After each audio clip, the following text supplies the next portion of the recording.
Very good morning to all of you joining in from the United Kingdom, and a good afternoon and namaste for everyone joining from India.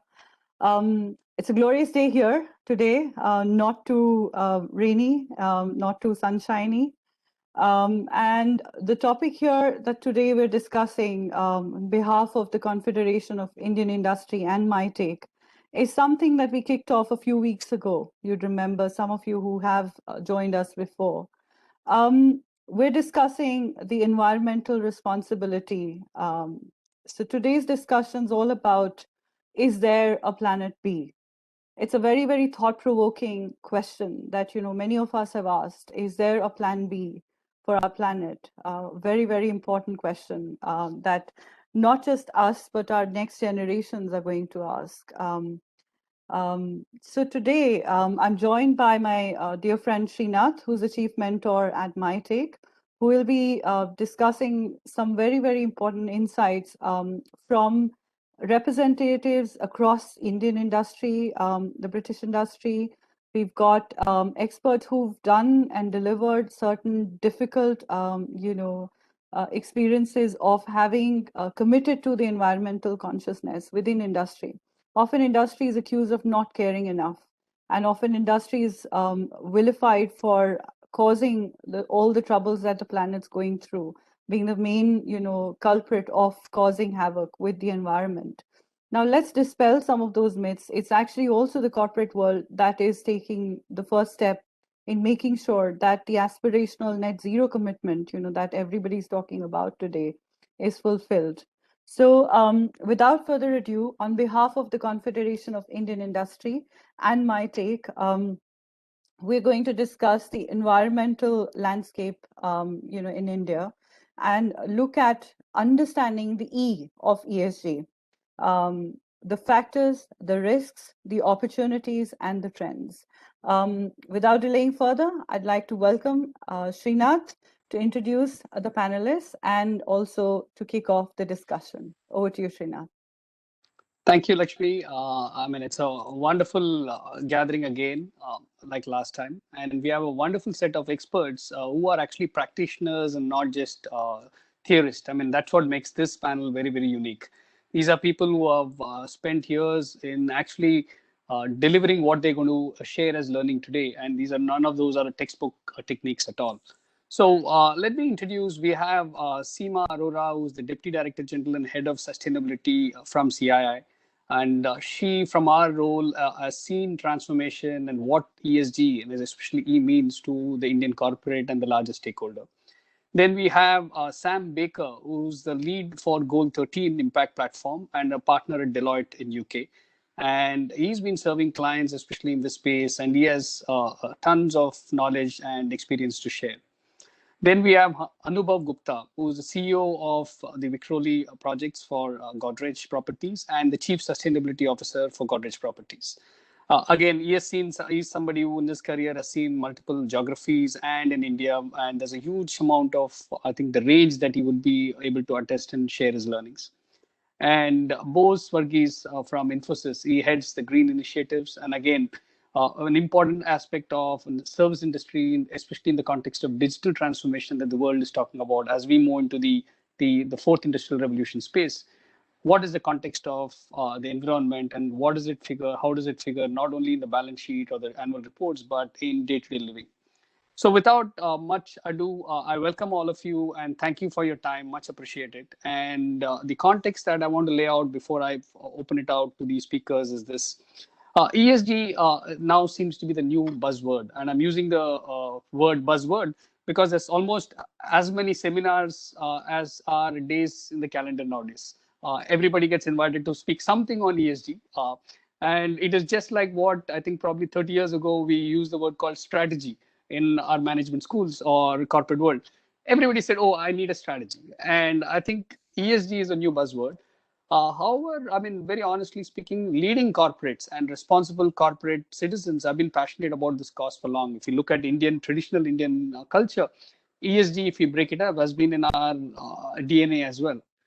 So that's why we would love for you to share your experiences here. And more importantly, some of the questions we would like you to keep in mind when you share your company's journey is definitely it's not just about commitment from the shareholders or the stakeholders, but also about how do you translate that into budgets, execution, how do you share that into a multi-year journey. It's never about one single year. Two, also about how do you set yourself a compelling, what we call a stretch target, sustainability target. And as a listed entity, how do you also ensure it appeals to the marketplace? Because that's also a challenge that listed entities have. Today, the shareholders, the retail or the institutional shareholders looking at ESG goals. And two, if you're serving clients which who are external of the market, they have their own standards of ESG and especially what they look at E. How do you actually bring that to your planning stage?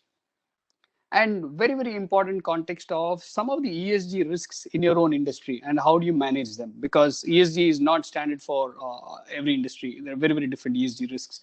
And also we get a sense of being carried away, which is why I call it the ESG related disclosures and activities have to have a sense of reliability and accuracy. There are too many ESG formats, too many templates, too many disclosure methods. Where do we draw a line of what is optimal, what is relevant? And in your own experience, if you can share some of those, that'll be useful.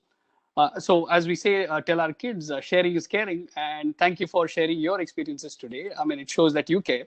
And the idea is that over a point in time in this conversation, after you speak, the format is I'll come to each of you for about 5 to 7 minutes if you can share your experience, your company's journey in this space. And then we'll come back to specifically about each of your companies and what is it that you're pioneered, because each of you are pioneered in your own industry. And that's something that we're very proud saying that that's something we want to learn.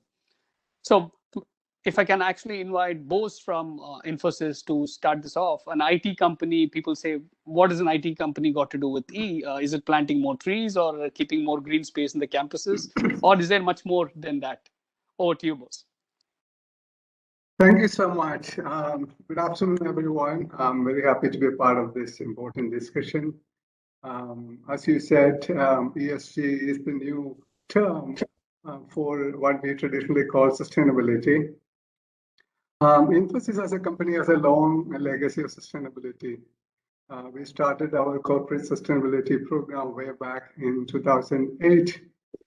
And moving in with the times, just last year, we launched our 2030 ESG vision, upping our ambition across E, S, and G, all three baskets.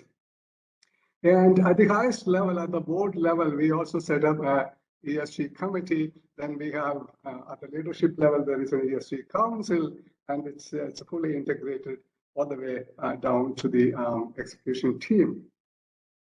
So, today ESG is a big agenda, big topic in the boardrooms. Why? Because business leaders understand that navigating the risks and opportunities across E, S, and G is important for the long-term success of their businesses. And our clients are no different. Infosys, as a global leader in digital services and IT consulting, we provide services to some of the largest corporations across the world.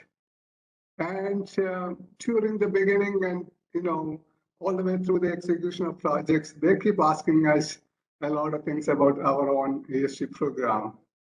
And they range from, do you have a program? Do you have goals and targets? Are you reporting? Are you getting it certified? Are you getting rated by ESG rating agencies? Is the remuneration of your leadership linked to ESG performance? Things like that. And in the marketplace, whenever we compete for a big contract through RFP, nowadays it's a new trend. All RFPs invariably come with questions on ESG. Including all that I already said, they also, the latest trend is they also ask us, while providing this service, how will you contribute to that means the client's ESG priorities and commitments. And they also ask nowadays, do you see opportunities for collaboration? And so this is the driver today, and we kind of foresaw this more than a decade ago and started this journey. And how did we start, and how even today how we approach this? It's like anyone else. We across ESG we look at the key material topics that are material to us and our stakeholders. And for those topics, we then set some goals and then build action plans around it. The E part of it is a big component of Infosys ESG program. It has traditionally been like that. And the key topics for us, are climate change at the top of the list, water, and waste. And we have, over the years, we have excelled in all these three areas. However, climate change stands out as a pillar of our, not only our E program, but an entire ESG program. Today, the whole, net zero and race to zero, 2050 carbon neutral planet, all those are buzzwords, But way back in 2011, even before Paris Agreement, the Paris Climate Agreement came into existence, Infosys had undertaken a voluntary target commitment to become net zero or carbon neutral. And over the last decade, we strategized and we got down to work. We approached it through a three-pathway program. We reduced our electricity demands through energy efficiency program.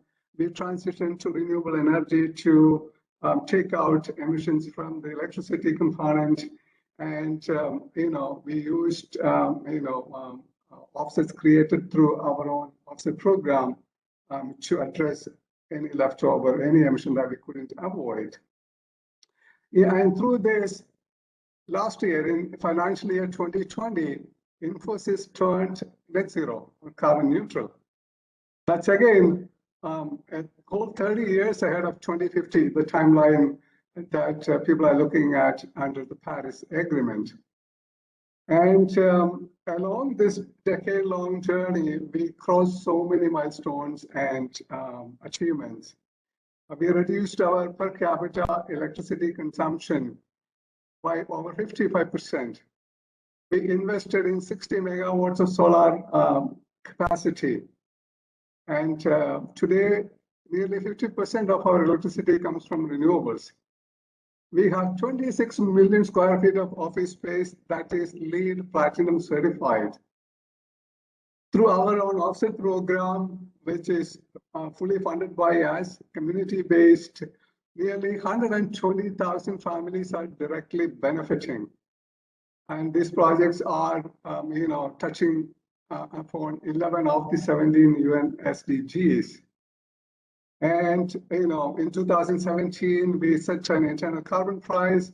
We are now signatory to the science-based targets. And,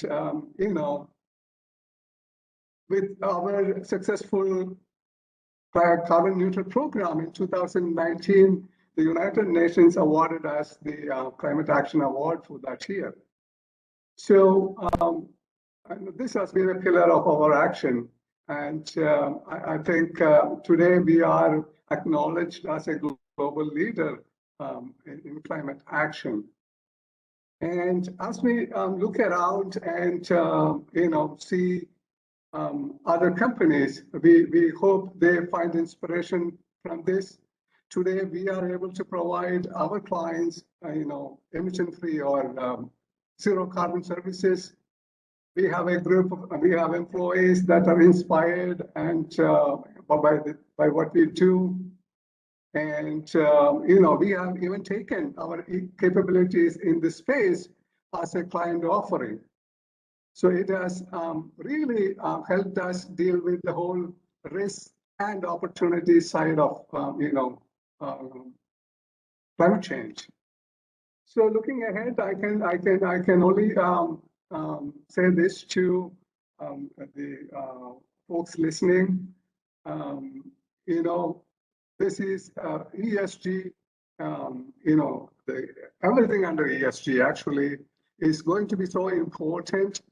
If you haven't already taken action, there is absolutely no time to waste. If you delay action now, you may be put out of action, down the line. So I will stop my words with that. Thank you so much. Thank you, both. That was interesting because you had started, Infosys had started much earlier than the current buzzword crowd, as we call it to be. So, which means there's a wealth of experience of including experiments and failures that you would have seen on the way. And we'll come back to you when we go around. So, if I can I request Sam to come in and speak about, there are various things that you would have seen in your client's perspective, and the market, the UK market, is probably slightly ahead of its the curve compared to the Indian market in the formal ESG space and the sustainability space. So, what are the changes and the challenges that you have seen, and is there any learnings for us from there? Certainly, Srinath, thank you. And if I could do a little bit of an introduction of the Goal 13 platform initiative as well, just to sort of frame and contextualize this. But Bose, I think, your points around, the market, around governance, around collaboration, and I think these are themes we're going to hear over the next 90 minutes. I love, I'm a full believer in the power of technology to really assist here. So that idea of, providing carbon zero services, I think is so important. And, my favorite example there really is the, satellite imagery spotting methane leaks as an example. So, we didn't really understand, I think, the systemic implication of methane before. So systems and data have allowed us to do that. But then we've moved into the ability to spot that and then identify and attribute that down to a local level. So, we can see the sort of technology infrastructure coming into play to help the rest of industry understand, attribute their own actions, and then change accordingly. So anyway, thank you, Srinath. Yes, I spent my early life as a strategy consultant, and then I moved into sustainability. So yes, I'm going with the buzzwords. Yeah, my main induction really into ESG. I spent 18 months with the World Economic Forum's Measuring Stakeholder Capitalism Metrics initiative. And so that gave me a broad base of sort of ESG and reflections on what different businesses and different sectors were doing. But the reason I'm here is because I'm leading this initiative, as you said, called the Goal 13 Impact Platform. And so, and by the way, just cut me off at any stage, but just a quick précis of what that is, followed by just a couple of reflections on what we're finding. So the platform, as we're calling it, so the Goal 13 Impact Platform, it is set up as a free and open repository on climate action. And the intent is to drive learning and collaboration. We supplement the platform itself, where you can see people's responses and climate actions by panels, inviting the participants who've contributed to the platform onto panels, by writing reports. And so all of that comes as a sort of package, if you like, of trying to enhance learning and collaboration.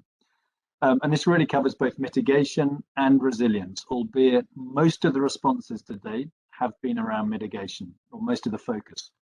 As I said, it is non-commercial, and it was set up as a partnership between the Confederation of British Industry, Accounting for Sustainability in the UK, World Economic Forum's Climate Governance Initiative, which focuses on governance, which of course Bose has emphasized, the Met Office, which focuses on resilience and resilience data, and then Dell Technologies and Deloitte.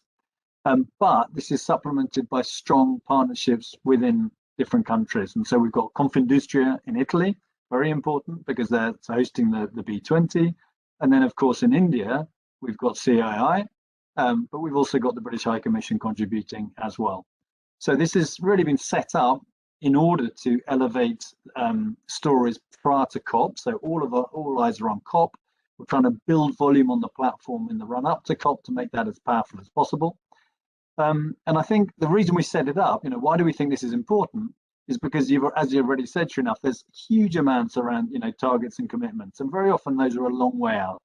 There's actually quite a lot of good work, I think, about toolkits, sector pathways, geography by geography, but there's still a massive gap in really understanding what different companies are doing and being able to interrogate that effectively.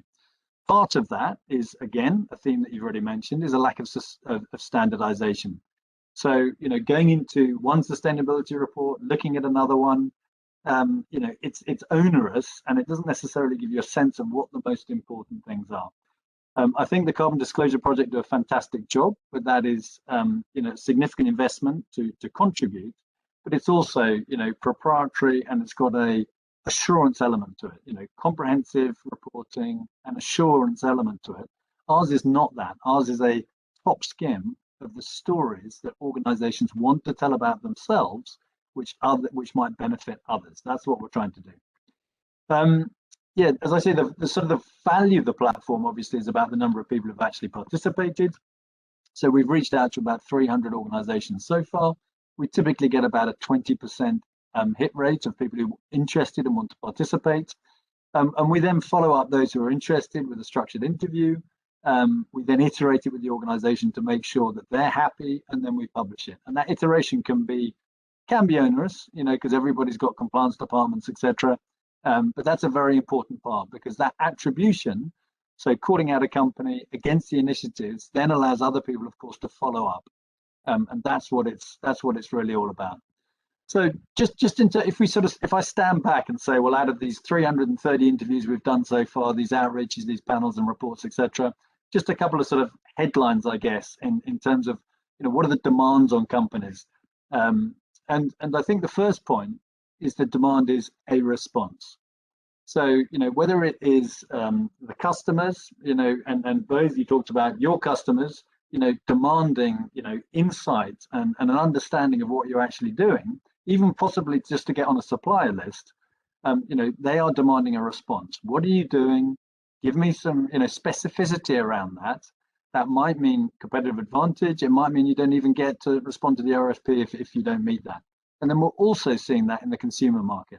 I mean, I think, sure enough, you made a very important point. Are people prepared to pay for it? I think we can come to that later. But notwithstanding that, it's an important criteria, even if it isn't necessarily the primary one against price and functionality. All of this is set against a backdrop of broader societal expectations, which people call out. So again, people expect to see the organizations they transact with, and particularly the bigger organizations in this space, making pronouncements and explaining what they're doing. The capital markets, we all see those capital markets increasing their demand for data, trying to formalize and standardize reporting. Now, whether that's done through the desire to save the world, or to reduce their own risk, or to ride on the wave of sort of ESG optimism as an investment class, it doesn't really matter to me. It's a cocktail of those things. And the fact is the capital markets are powerful. We do need that investment, all of us. And certainly that's seen as I think a very, very important criteria from the financial markets, arguably ahead of the real economy. But again, we can have that discussion and debate. I think the regulators obviously play an important role. I think the regulators and the policymakers, they recognize, it's pretty obvious, but they recognize that business has a big role to play. They're making national, everybody's thinking about or making net zero national targets of some shape or form. And they're not going to be able to deliver those, of course, without industry and business playing a full role within their own economies. Employees are it's very interesting. And I think one of the most interesting sort of findings we found from the interviews is that the industries which perhaps a little less loved, but I suspect that's not the case with you, but if we think about nuclear, for instance, in the UK, where you've got a very old workforce, it's been unloved. Young graduates don't want to join that as an industry. You could put possibly steel in there. So you've got even oil and gas, have struggled to get the resource and the graduate intake and the talent that they really want. But I think if they can demonstrate that they're doing something to contribute to this massive existential challenge we all face, then suddenly they've got a much more exciting story to that in talent intake. And that's absolutely true of Deloitte as well. So I think employees are important. And then finally, within a business, I think, everybody's seeing this as an opportunity for commercial and competitive advantage as well, notwithstanding the point about collaboration. and also long-term value creation. It is difficult to conceive of a long-term value creation strategy which doesn't fully recognize the need to demonstrate and deliver against a clear set of targets around the E of ESG, let alone the S and the G itself. I think that resilience is very interesting, or adaptation. So far fewer responses, as I've said, really talk about resilience. I think that is seen in many quarters. Obviously some parts of the world are feeling the direct physical challenges of climate change very close to their business, or in their business, or with their employees, but many aren't. Many are seeing sort of that as something tomorrow rather than today. I think that's probably one of the reasons why we see that perhaps underinvested or under talked about. And if we think about the contribution of resilience to E more broadly in the environment, it could be seen as buttressing your infrastructure, for instance. It could actually be negative to the environment, putting out great big concrete walls for increasing sea levels or whatever else it might be. But I think that there's a very interesting discussion obviously going on now, which perhaps is slightly behind the whole net zero and reduction of emissions conversation, about nature-based solutions. And I think that is really exciting, because that then is sort of saying, well, we can, make our organizations, more resilient, adapt better, at the same time as improving the environment. So I think, that's an area which is exploding at the moment. Lots of great ideas, and it's very, very exciting. I think that there's notwithstanding this request for organizations to do something, there is a premium, I think, on the education and the engagement, because without the standardization, without a clear way of communicating what you're doing, you do have to then resort to more complicated conversations. And how do you have that conversation? How do you elevate it? How do you simplify it to allow a consumer, particularly, who may not have the resources to go out and do lots of research, how do you allow them to make a choice on the basis of your environmental credentials? They're not going to go and read your sustainability report. We might not be able to stripe our products and services by, carbon neutral or green versus, brown versus whatever. So I think that the big challenge is really getting that message out in a way that can be then acted against. And that's true, I think, of corporate customers as well. It's people have to invest on their side to be clear about what they expect, but the supplier, the company supplying, the company seeking the tender, also has to work at simplifying, clarifying, and creating a message with integrity to allow their business customer to react as well and to choose. So I think that the engagement and education piece is critical. I think it's probably particularly critical when we talk about fragmented supply chains. So with Scope 3, of course, we're no longer looking within our operational boundaries. We're looking broader. We have to look broader because that's what a Scope 3 target demands. But very often a big organization supply chain, as we all know, might have thousands, tens of thousands, even hundreds of thousands of different suppliers. Your level of influence and control might be limited. The basis of it might be quite a transactional relationship. They may have a relationship with many other people as well. And suddenly you're on the hook for their emissions in some shape or form. So I think that engagement in and around the supply chain is particularly important, not least where you're dealing with smaller organizations who might not have the resources. Just a couple of other sort of, I suppose, things to throw out there would be, sort of myths and fallacies. And this is always exciting, when we sort of see, I don't know, commonly held beliefs that then get exploded as you dig into the data. And I think one is trade-offs. I think very often in the past, ESG anyway has been seen as a trade-off. I think we've already heard from Bose about the importance of the market. And that for me is a clear indication there doesn't need to be a trade-off here. In fact, it's the responsibility of every business to try and think about the design of their business model to ensure that this isn't a trade-off. It doesn't come down into the business somewhere and somebody's thinking, well, I could do that, or I could do this, this gives me a financial return, this helps me save the world. We don't want to have those trade-offs. We want to align them, and that requires hard work at the business model level to try and integrate that. So I think that's one fallacy. I think another one is that, some of the interviews we've had are with businesses focused on green solutions. So this might be tidal power, it might be offshore wind generator manufacturers. And I think interesting to them, very often they attract people, of course, who believe in this journey, who want to work within a green organization. But I think the idea that, you know, you could have either a green solution or a green business, you know, you can, you know, isn't the case. You actually need to sort of walk the talk as well. So you can't just have a green, you know, Deloitte can't put out all its green services, but then not do anything itself.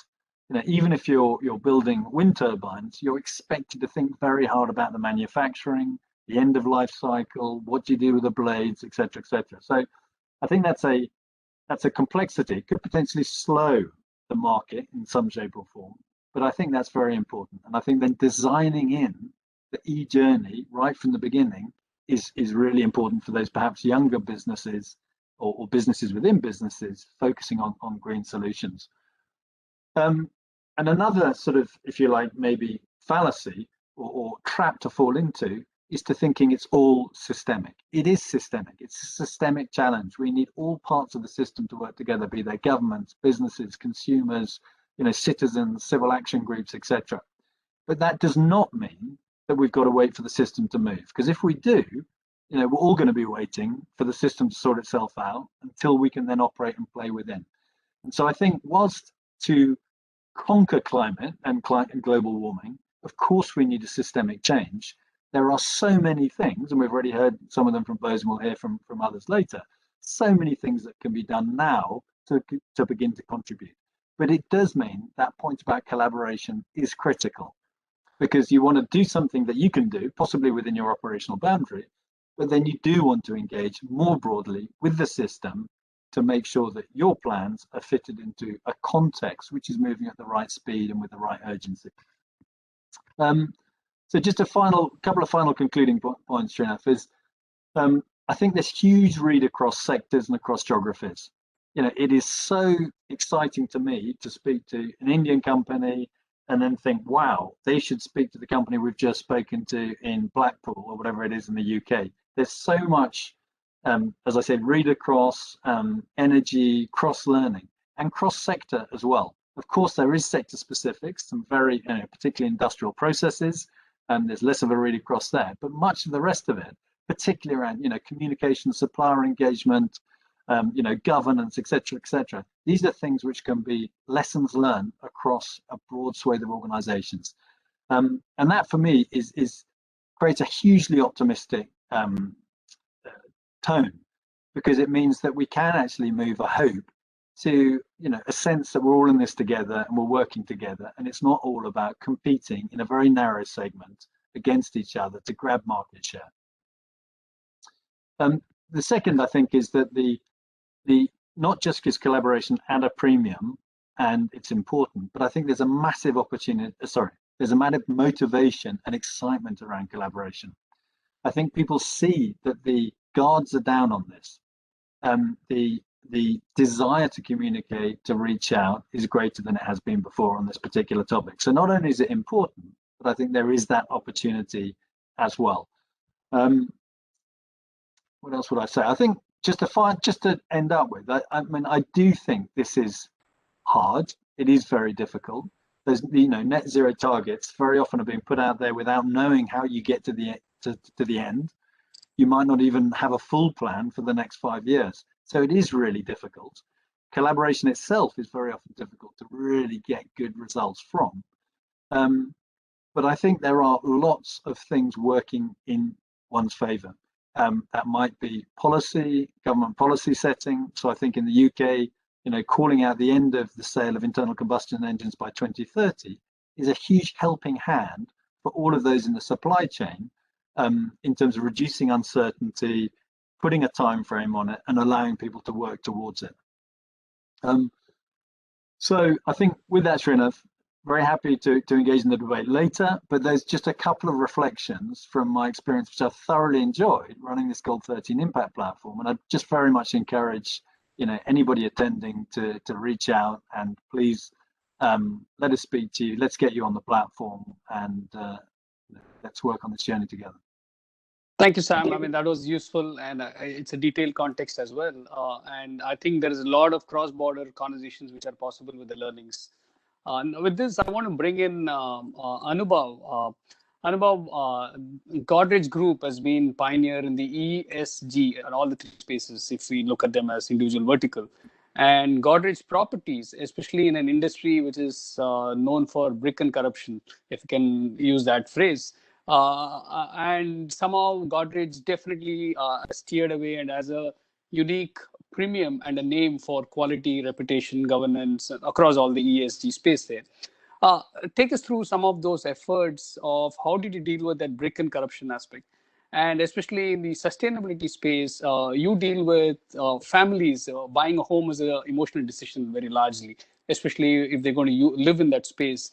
How involved are they in conversations around sustainability? How involved are they in conversations around, let's say, save the future? I mean, is it just a catchphrase for them, or do they also continue maintaining those properties that they buy from you? And where do you continue playing the role as Godrej Properties even after you sell those properties? Over to you, Anubhav. Thank you.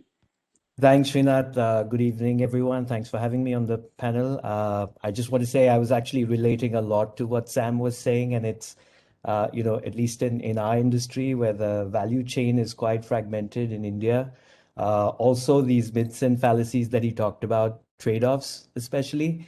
So, I'd start off by saying that, look, ours is a journey, and we are nowhere, near experts. I'd be happy to share what, the journey has thrown up so far.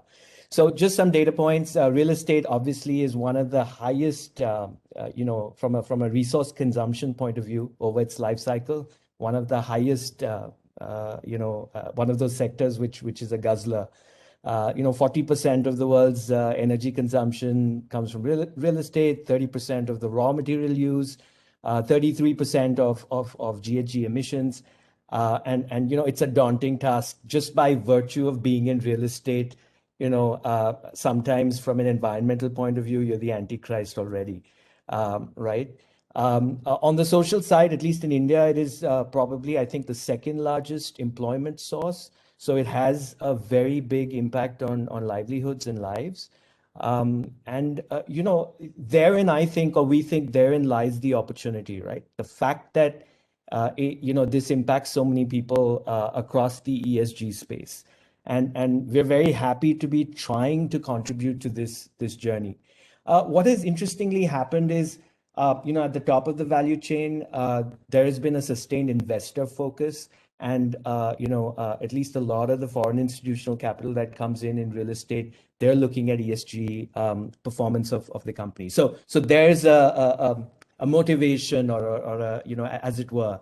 Of course, a lot of rating agencies have popped up. So GRISB, MSCI, and there's a sudden rush to kind of either do things right or at least make sure that the ratings are favorable from an access to capital perspective. Even on the demand side, as Sam was saying, while one can talk about the economic argument separately, I think the millennial generation is asking the questions, right? And when they're going out to buy a home, I think they're asking the right questions.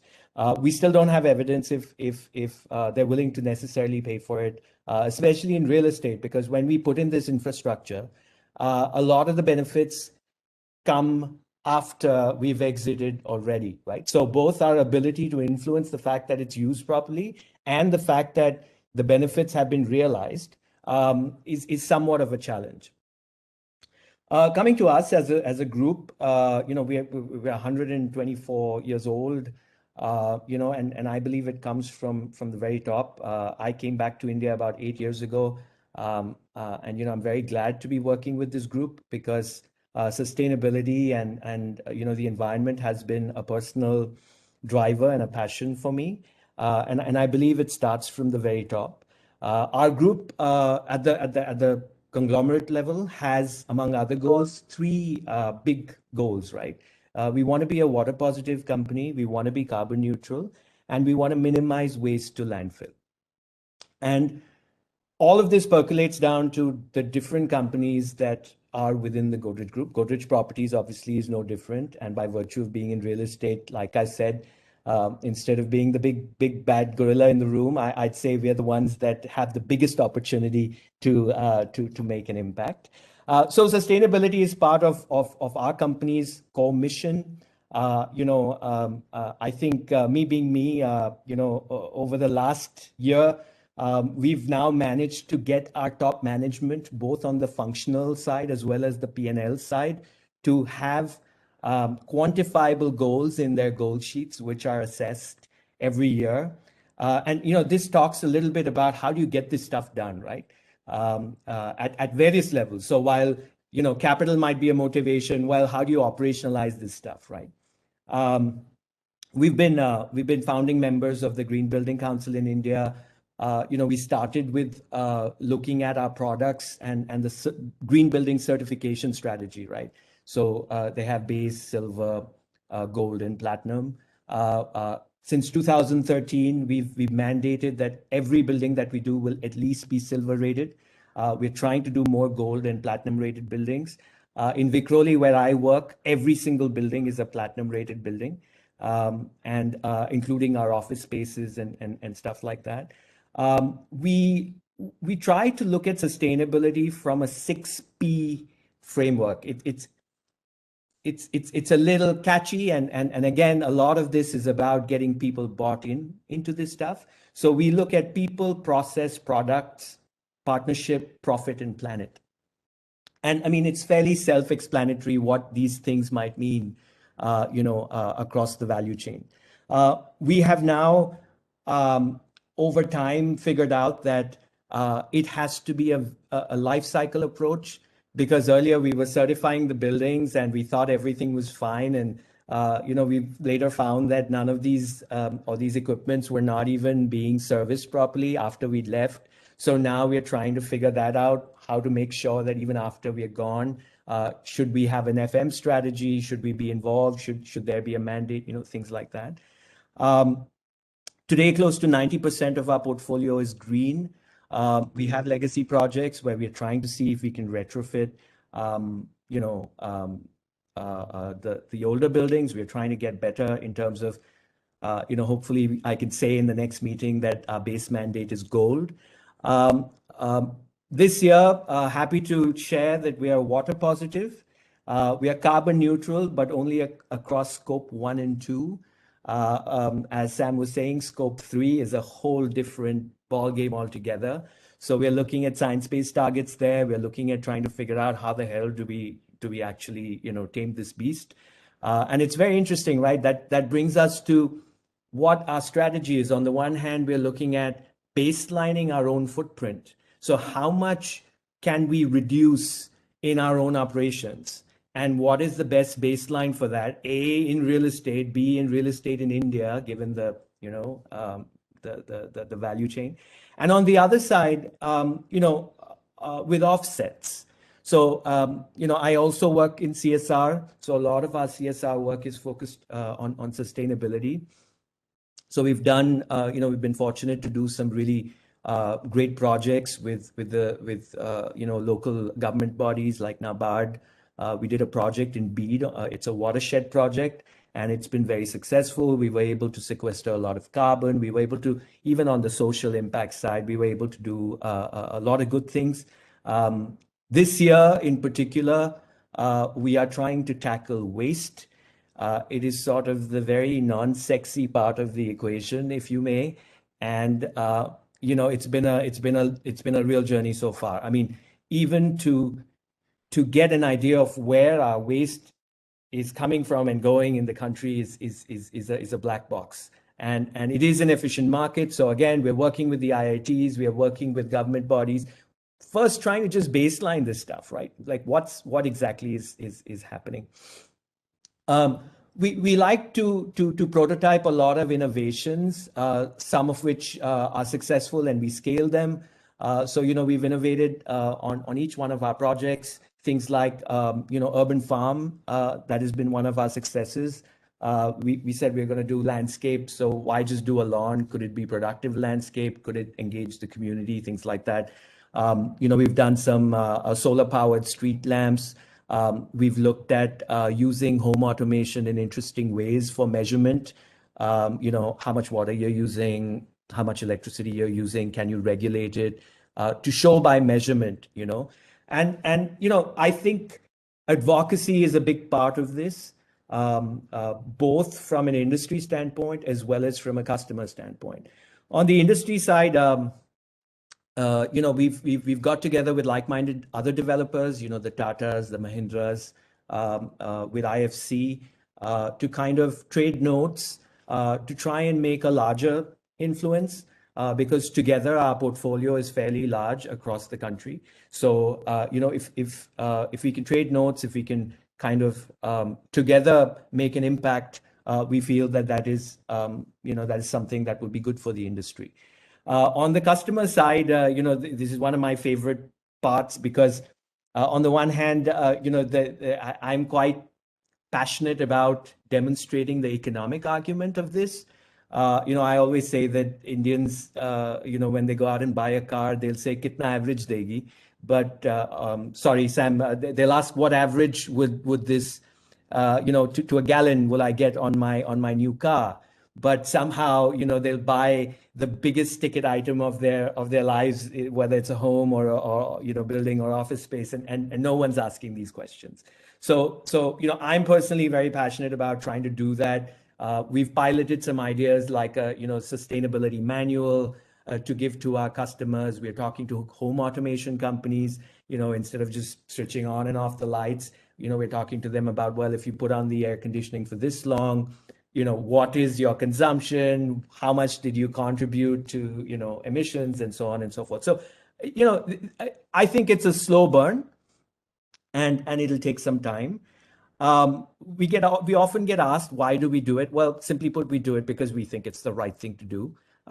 Development is our right, and sustainable development is our responsibility. And if we don't do it, if all of us don't do it, I think we're all going to the dogs. The group has been, like I said, it flows down from the top. The value system comes from the top. And even if you look at, we in Vikhroli, where I work, we have these wonderful mangroves in the city. It is probably one of the only surviving pieces of mangrove left in the city today, because, the group has, stewarded these, not only to keep them, but to enhance them. And look at the positives, right? Look at the environment positives. Today, when I make responsible real estate in Vikhroli, I can proudly say that my air quality is 30% better than the rest of the city at an average, right? So these are big positives. I think our framework that we've evolved over time helps. I think our compliance mechanisms, because value chains are so fragmented, we try, oftentimes we work with very small contractors. These are mom and pop contractors. So oftentimes we will try and bring them up to the kind of compliance measures. Sometimes it is a trade-off where we're not able to, like if we just needed a disclosure, how much electricity, how much, are we polluting on our sites, so on and so forth. So it is challenging. It is not easy. The success lately has been in the fact that everyone's bought in. Our top management have these goals. People have become excited about it. We've built a very internally competitive environment. So our different geographies and zones are competing to be more sustainable, which is very exciting. And it touches upon those things that, if I walk into an office and if I find a plastic bottle, of course, there's minus points right there, right? So those things are fun and exciting. We try and use technology. I'm a big fan of trying to use technology to show by measurement.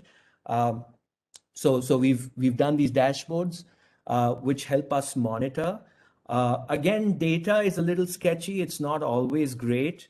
So we're finding a lot of times, when we look at the data, we have to, there has to be a lot more intervention to make sure it's clean and then compare it in that way.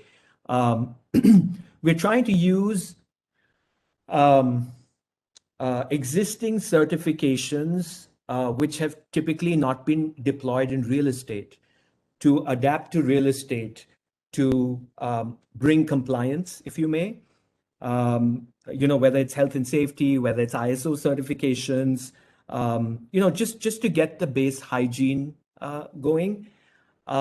We also found on the social side. So we have at the group level, we have a program called Good in Green. Good, if you may, is all about making positive impact in society, and green is more about our products and our processes and so on. So on the good side, when it comes to Godrej Properties, we found, for example, during this recent migrant crisis, we found that the situation was terrible. We talked to our contractors, and we found that there's a lot of entitlements and capital to be unlocked, which the government already provides. The problem was that logistically, it was just not happening because of the way it's structured. It's called BOCW, right? And there's tremendous capital, and that capital is just sitting there. So, the point is that as one corporate company or as one developer, we can do so much. As so many developers together, we can do so much. As working with the government and working with what is available, we can do even more. And as Sam was saying, this is all about collaboration and good coordination, right? And exponential value can be harnessed in this way. And I think, I'm very optimistic, and if you ask me, I think it's totally worth it. The big picture and the small picture are talking to each other. We're smack in the middle, and I think the future is very bright for ESG. I just think we have to decode it, simplify it, standardize it, make it relatable to people, and try and keep it as far away from jargon, stuff that sustainability suffers from or other stuff suffers from. Just keep it straight and tight, and I think we'd have a winner.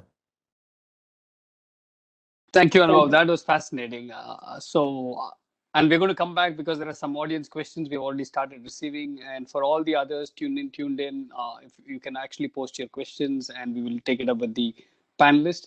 So now I want to come to Seema, who's a very unique dimension that you have, Seema. You see the intersection of Indian corporates, policymakers, civil society at large in your interactions. And you would also see, you have seen the journey of multiple policies, which are from awareness to seriousness, from the thought to living the journey.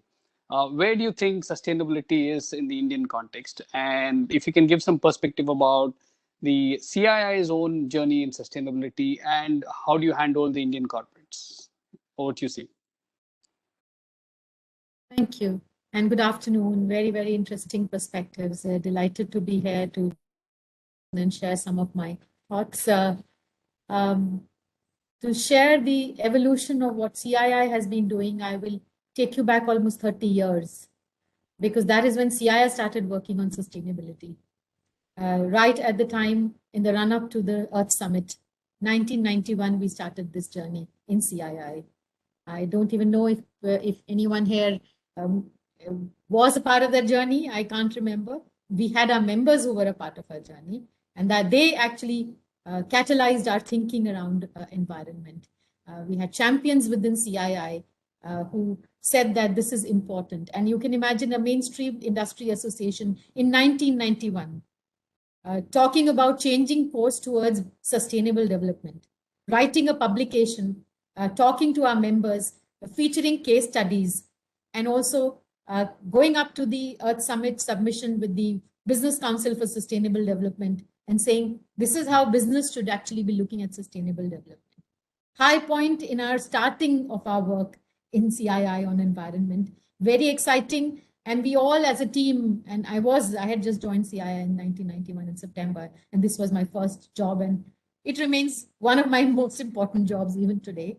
So I remember that we all as a team were very excited that this is really something path-breaking that we are bringing to the industry. 6 months down the line, June 1992, we set up a division called the Environment Division within CII to only do this, to work with industry on what you are today calling the E part of ESG. And then we get a reality check. We had 3,000 members that time, and now we have 10,000. We go to many of these members and say, hey, CII thinks that this is really important for you to do. And they look at us and say, oh, what is this? For us, E means talking to the inspector and managing him. What are you actually telling us about E? That was our reality check and the starting point of our journey. I'm being very honest. I mean, I'm not trying to say anything wrong here or saying that industry didn't want to do it, but that was our reality check. And that is, and I'm very proud to say, and we have our members here, that they have really evolved. They have gone through this journey with us. Our journey is what our members' journey is basically, right? And our job is to handhold them, to help them understand that how they will benefit, how they should go through this journey. And this is what CII has been doing for the past 30 years and continues to do. And we are glad that we have been able to make some impact, lots more to do, of course. So basically, I'm just trying to say, so we got down to really first making our members understand that E is not just about compliance, right? Because that was the mindset. I just need to compliance and need to do compliance. And even that I can do with the shortest way available, so to say. So we had to really say that E is like any other, or managing environment is like not just managing the inspector, but managing the operational efficiency issue. So you manage your human resources, you manage your financial resources. Environment means cost because you buy your resources, etc. So we did a whole lot of training and awareness. And I'm talking of the entire journey from 91, 92, 93 until 95, right? Working with the government, working with the industry, making them understand. That's the time, industry was also, probably opening up, as the economic liberalization was happening, right? So everybody was very, very happy to really go and invest. And we were trying to say, okay, invest, but look at the E, look at the E, look at the E. At the same time, we actually worked a lot with our partners. And we also had not given up our hope of the sustainable development vision that we had brought out in 1991. So we basically continued to work on it. And 10 years later in 92, that is Rio Plus 10, we actually launched a corporate sustainability management toolkit for industry.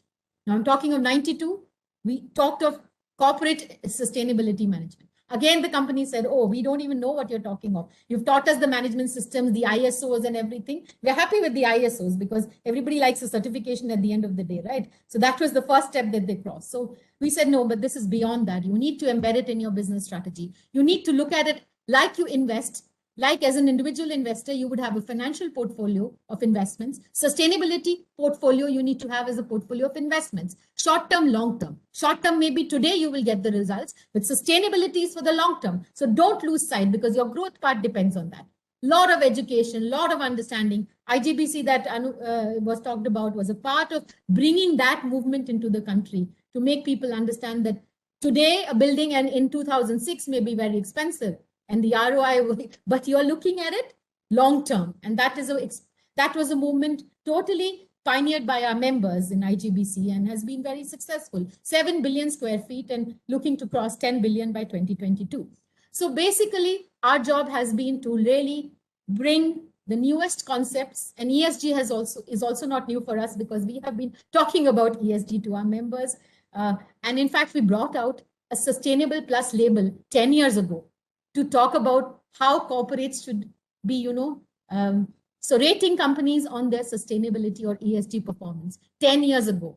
And the label is platinum, gold, and, bronze, right? And it's based on disclosures, what company just now was talked about, so many disclosures, so many ratings. We actually brought a homegrown CII, rating system. Of course, it didn't work because people didn't find it useful at that time. Maybe we were 10 years ahead of our time. We are looking at bringing it back again and looking at it again. Meanwhile, we have actually now, and Sam talked about this, so while we still continue to work with companies and help them take this journey, because I think that's really important. And I must say that we are still miles away from converting everybody. I think one of my biggest, if I say honestly, what have I've not achieved in 30 years. I think I talked to the same, 100, 200 companies who are committed. So how do we really grow this bandwagon?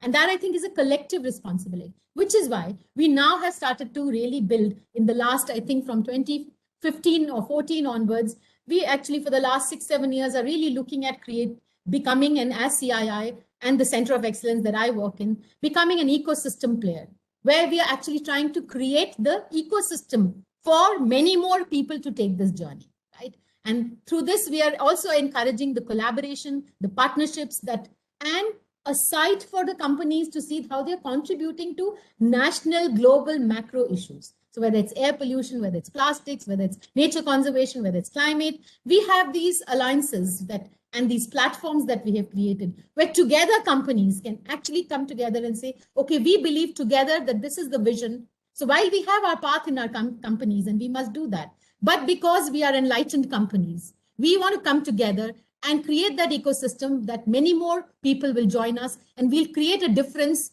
I mean, we can talk of the SDGs, but unless we actually have many more people working on them nationally and globally, we will not achieve the SDGs or the 1.5 degrees, and we all know all that, or the nature conservation targets. So this is the role that we are now taking on. So from work, and we continue to work on the individual companies, work on their strategies, climate strategies, science-based target, whether they want to do nature conservation, zero waste to landfill, all the disclosures that everybody know. We brought each one of them to the country. Whether it's GRI, we incubated them. CDP, we incubated them. International IRC, we incubated them. Because we believe our businesses should actually know everything about it. And we run a lot of recognition programs in CII, which are linked to sustainability, because we again use them as a knowledge imparting tool. Yeah? So a variety of initiatives, from company-led initiatives, in-company initiatives, to large-scale initiatives where many companies collaborate, to motivational things and recognitions like awards. All of these are a part of our portfolio today, and they have been evolved in partnership. The best thing is, as CII, we've evolved it with our members. They drive us to evolve it. They tell us how this should be actually done, right? And we become, let's say, the vehicle which takes this out to many more people and gets many more people to buy. At the same time, like I said, if we are the ecosystem creator, if we want to be the ecosystem creator, we also have the other stakeholders. So government is a key stakeholder, and CII works very closely. We work very closely on policy issues. And we all know those are very, very difficult issues. Yeah, and they take time, but that doesn't mean we give up. So as we speak also, we have now having meetings in the run up to COP26 with the government and saying that, okay, this is where industry wants you to raise aspiration. This is where industry thinks that we are not ready. So what should be done and what should not be done? That's also part of the CII work that we do. And finally, I think one of the things that we have not done so well, and we would like to do well, and maybe this is where I think is really, I think, consumers was talked about, and I think that consumers is a key part of the equation that has not been done too well, at least through the CII system so far. I know there's Green Pro, which talks about, but it's certifications that we do, but more B2B. We are really, I think, in some way also responsible to create a movement and an understanding within the general, customers and the consumers and the public, so that they demand and they push companies to really take action. And that behavior change that we think is very important at every level, individual, but even at, at corporate level, as you can see from the example happening, individual level, societal level. That change has to be brought in, and CII, we've started in a small way, and I'll end by giving this example. So everybody knows about the air pollution issue that we face in northern India every year, because there's huge amount of weather-related issues, but also some burning that happens, which is like an episodic burning done in the agriculture fields in the northwest of the country. And we know that this is a problem. And so 4 years ago, we started to work with the farmers, and we started to work on their behavior change. As we speak, we have worked on more than 1 lakh acres of land, and 20,000 farmers changed their behavior. And this is all data-based, evidence-based, because we do research and show them how by changing their practices, they're not losing out. They don't lose out economically. They don't lose out, in terms of their crop productivity. They don't lose out, and how the environment benefits and the soil benefits. So, and then communicating this to the entire stakeholder community is one part that we are actually working on. But I think more of this needs to be done. And I'm glad, again, corporates are coming together to help us do that. So CII, all the work that we do is actually courtesy our members, and we are very proud that our members have taken this journey with us in the last 30 years. Thank you, Srinath.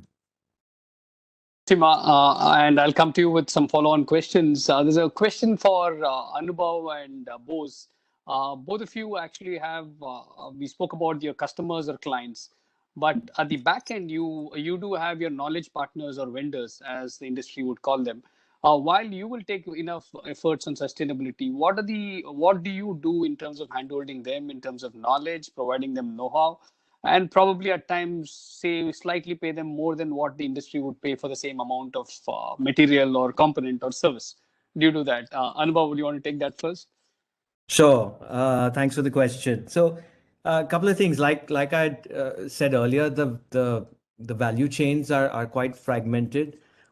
Typically, we started with compliance, meaning that for working in order for us to work with a vendor when we did our tendering process, in the tender we would include that this is what you'd need to disclose, this is how we need to do things.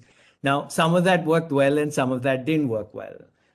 It worked well with the larger, like in our land, like with the L&Ts, let's say, and not with the smaller contractors. So we figured out quite quickly that, that may not be the only way. We have embarked upon technology initiatives. So, we're using a software called Sophie on every one of our sites. So then we said, okay, well, why don't we use this software and we do some training so that even the contractors who might not be, let's say, or firstly may not be exposed to this or might be unwilling or whatever, if we can show them that, look, and we'll put in the infrastructure, right?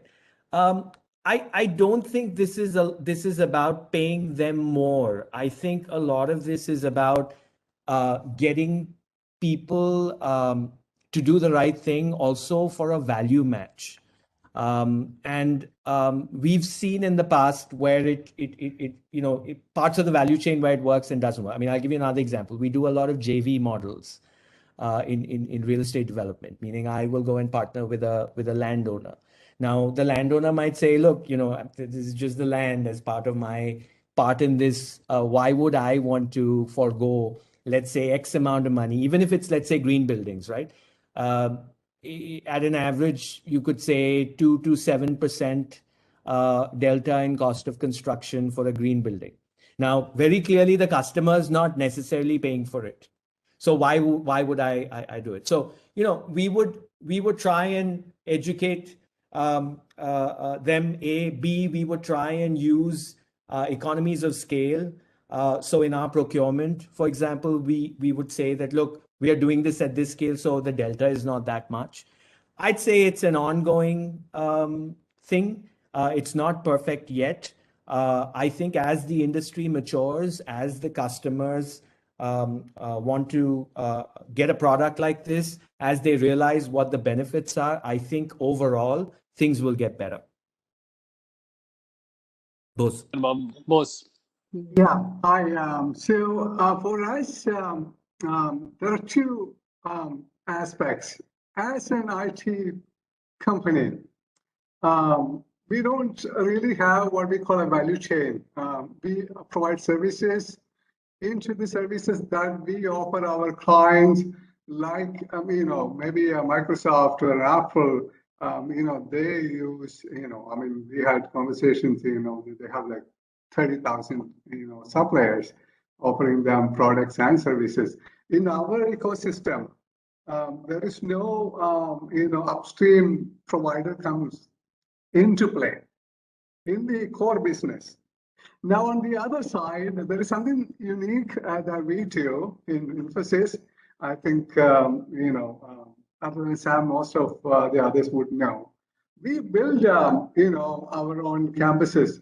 We own a lot of real estate, and we are, whether you know it or not, probably the biggest real estate developer in India. We own 50 million square feet of office space. And this are spread across, more than a dozen large campuses. Now, for that, we have the same equation that Godrej has.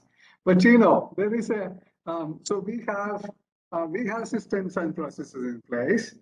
we work with the best, and we have, LEED Platinum is our base minimum. If we are building something new,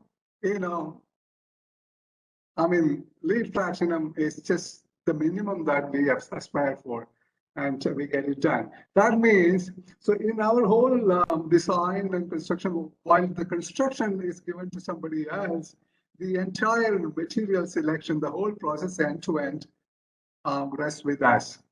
So in that process to align everything with this LEED Platinum requirement, and even within that, we are those who know the LEED Platinum scoring, we are in the upper 90 score. We are really pushing that number. And so every selection, we are going for the best product with the best environmental attributes. That also means, we are paying a premium for those things. So this is happening while this is not happening as a written down process. Why indirectly this is happening. Now, I told you just last year we launched our 2030 ESG vision, and we are revamping some of our procurement processes, and we are going to actually have a written down process for documenting some of these aspects that our partners, especially on this built environment. So, many of these performance benchmarks will be captured. We will be asking for, like, I told you, our clients are asking us so many questions. And, we are probably at a different, level of playing here with the construction side. So we are going to make that initiative. We are going to start slowly, and we are going to push that envelope. So that process is actually underway. We have had a couple of interactions with IGBC. We are working closely with them, and what a LEED Platinum building requires, that will be captured in our own SOPs, process manual, or supplier code of conduct. It will be captured there. So that's what we are doing now. Thanks, Bose. Again, a question more on the aspect of millennials and Generation Z. Both of you, both Infosys and Godrej, have either consumers or actual stakeholders, employees in that range. And what the general trend has been, they're very passionate to the causes of sustainability or ESG that they work with. And to even attract good quality talent, the organizations of today just can't keep speaking about the employment and the compensation, but they will have to also stick around for the values. So some of your own journey in terms of this, if I look at Infosys, the size and scale of number of employees you onboard globally is very, very large. And when I look at Anubhav's experience of number of consumers who buy homes from you and number of people who, the touch point, their guests who walk in and everything, are getting younger and younger. And what are those learnings? And how have you actually tried experimenting with communicating about your own sustainability goals? And how does it resonate with them? Should I go first? Sure, goes. So, as an IT services company, we are, a people-intensive company. As of today, 250,000 people across the globe. And, just by the nature of the business, I think maybe a large percentage, maybe more than 50% would be below the age of 30, because the workforce that at the bottom of the pyramid who do a lot of this work, they're really youngsters. So as you said, it's a big powerhouse. And fortunately for us, we have done most of the things right. We had an early start, and we have internally so many different platforms and channels to communicate with them, to interact with them. We have, as I said, we have large campuses with 25, 30,000 employees in a particular campus. So we have, we put them against each other. We have competitions, not only what they do inside when they are on the job, extending their sustainable lifestyle practices back to, outside the office, to their house, their homes, and their entire lifestyle. So, we run programs. So we have, things like green is the new swag, and these are. Anubhav, your point of view on this, the Just very millennials. quickly, yeah, this millennial thing is a real deal. I mean, you can't wish them away. We are learning more about them. We defined our company's mission as one to deliver joy, and we believe sustainability and wellness is a big part of that. In attracting the right talent, I think the millennials want different things. They are looking for values. They're looking for a match of values. They're looking for alignment of purpose. They're looking for a workplace where their peers, as well as the design of the workplace, the design of the business model, is kind of in sync. We've re-looked at the way that we design our workplace. If you come to our campus, if you come to Godrej One, you'll see that it's a building which is full of light. It's very open. It's similar to what you might get on, let's say, a cutting-edge IT campus, things like that. On the customer side, again, we find that the millennials are, they believed in a shared economy. They believe in doing the right thing for the environment. They're very value conscious. They like to pay for experience. So we found that reaching out directly to them using digital mediums or social networks works really well. We set up Instagram profiles per our different projects to directly talk to them. And we found a very interesting, receptive thing happening. So we tried to build communities. We tried to get them all together. And, they became advocates of the development, let's say. And it took on a life of its own. So we think that, if you put in the right seeds, I think millennials will kickstart it and build communities and build guilds and things like that. And I think it'll be a positive cycle. The only thing that you must remember or we find is, I don't think you can greenwash or bullshit them. You have to be true, because they'll call it out and you'll get caught out. So be authentic with your value set and transmit it authentically. And Srinath, if I could just pop in there. So I think, yeah, and you can't manage it all top down. There will be viral groups. Deloitte, for instance, whether that's within a certain area, within the UK, or it's cross geography, or it's in India, you get these viral groups popping up of people who want to feel that they're contributing in some shape or form. And it might not be obvious to them how they're doing it in their day job. And then they begin to put pressure on management strategy. And for me, that's a good pressure, but it does mean from a managerial perspective, you can't think, oh yeah, let's start running a program in 6 months' time and sort of map it all out. No, you've got to work with your employees, I think, on a slightly different basis. And just one experience from the platform, we have 150 volunteers who do edge of desk work with us around the interviews, the note taking, the administration, or whatever else. So that's extra over and above their day job. They put up their hands because they want to contribute to this broad agenda. So I think it's dynamic. It's there's a huge amount of energy to tap into, but also I think it needs to be approached on a sort of peer-to-peer basis as opposed to a top-down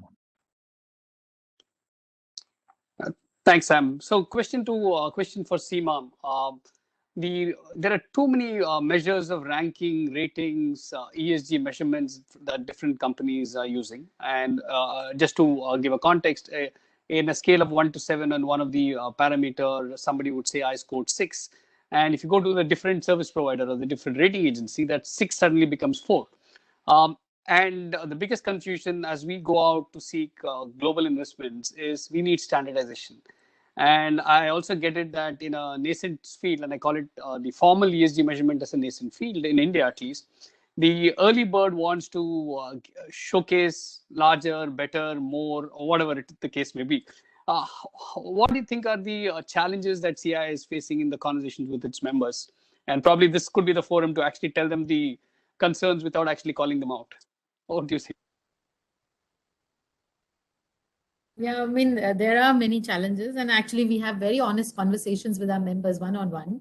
We don't, of course, do it publicly, but you're right. I mean, see, it's a very evolving field, and we understand the desire to, probably come out on top, as we call it, because it's an innate human nature that if I'm signing up for something, I would like to show that I'm the best, right?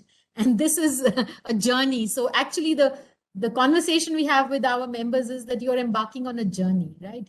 And when you embark on a journey, you can't reach the end point on day one, right? You have to pass you have to go through that process of the journey. And the best thing is that only through the journey will you learn and you will come on top. If you decide that today I want to be on top, it's not actually being on top because you haven't evolved. So this is an evolutionary process. Now, it's easier said than done. Many of them tell us, no, but we are doing so much. And, there's obviously, if we planted so many trees, we are green, right? Simple thing is that if I planted trees, my E is the best, right? So we have to really make them understand that this journey is, this is a part of a journey which you need to take. I think then also very importantly, what was mentioned, the peer-to-peer talk really helps, and CII provides that platform. So the way we basically convey these challenging messages is through a peer-to-peer dialogue, where we know a lot of our members who have understood and taken this journey know exactly how this happens, right? And they are ones who are embarking on the journey, very much passionate in the right way, but have to hold on and go through this in the right manner. So we use the peer-to-peer platform to actually inform the members, to make them understand that the journey needs to be taken. And forums like this actually help a lot, because I think today what people have shared is really valuable, because that will give the people who are starting the journey a lot of understanding and very honestly describe what are the challenges, mom and pop contractors, etc. These are real things, right? So obviously we have to solve these real things before we say we come out on top and we are the best in the ESG and things like that, And the other thing we also tell our members, and I just want to end with this, is this, that all this is totally interconnected, And you have to not say that I have solved one problem, so I have solved everything. The entire sustainability issue is all about interconnectedness.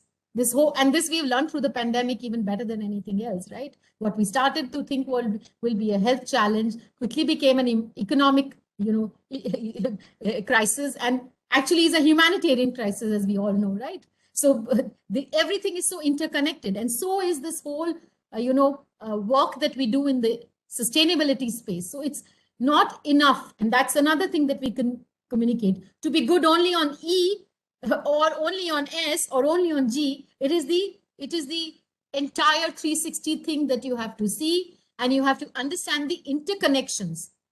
And that's the most important thing. And in your business model, make sure that when you are doing the business model, the interconnections are actually very clear, because only when you do that, you're able to then say, okay, my rating is this because I know this is how it's connected, right? So these are difficult things. I mean, it's easy to talk, but when we have these conversations, they question us, and rightly so. We work with a lot of members to help them go through this process of the ESG ratings, and there are many.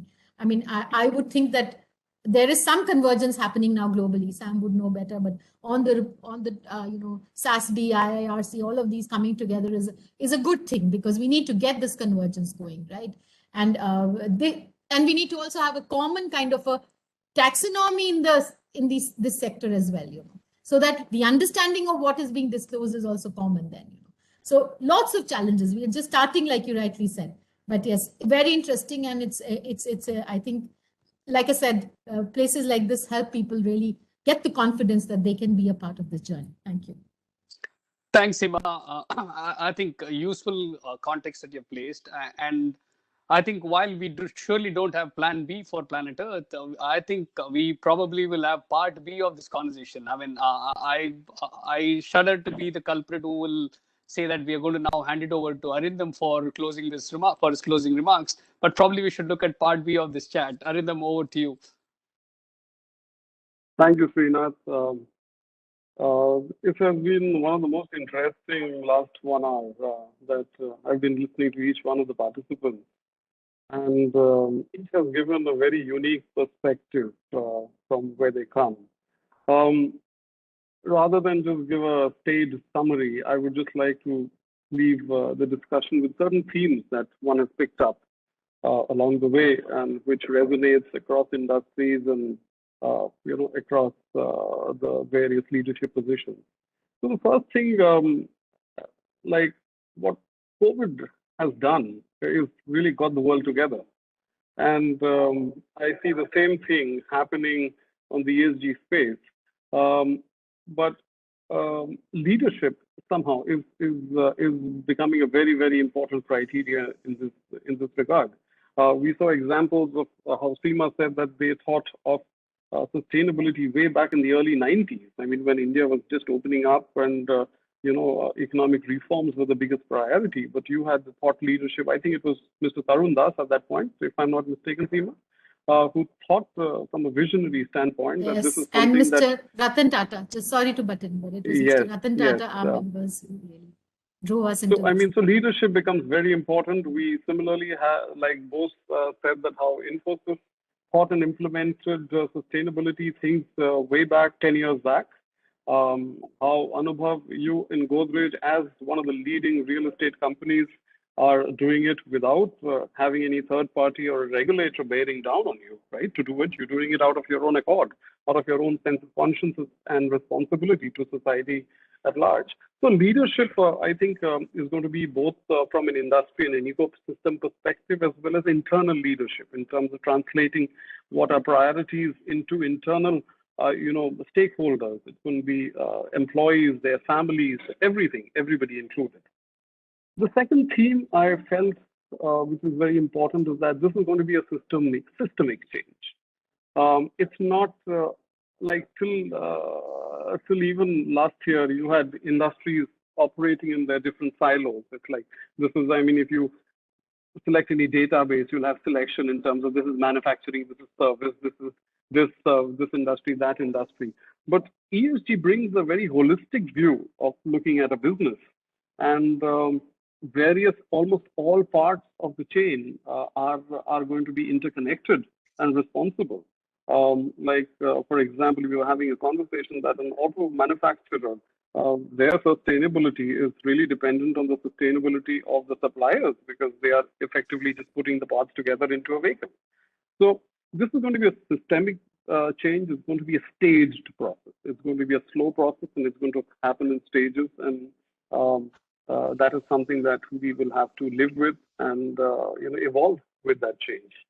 The third theme is this is a global change that is happening. You see different paces of it in India or in North America. Europe somehow seems to be taking the lead with certain sections, namely financial institutions bearing down on corporates to be more vigilant and more disciplined with their sustainability initiatives, translating actually thoughts into action with meaningful impact on the ground. And but on the other hand, this global thing also affords a real scope for collaboration, like we have seen during the pandemic, in which people have reached out across continents, trying to help each other out and trying to find a cure. And so I see something similar happening on the ESG front, in which experiences in one country are going to benefit experiences in something else, some other geography. And multinationals which are based in India can maybe apply those same principles other parts of Europe or Southeast Asia.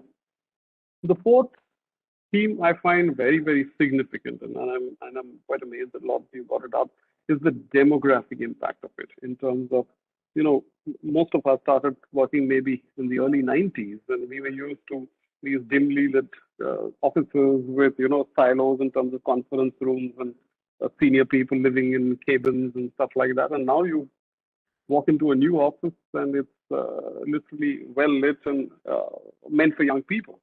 So this whole appeal from a B2B to a B2C has to be, I think, very definitive.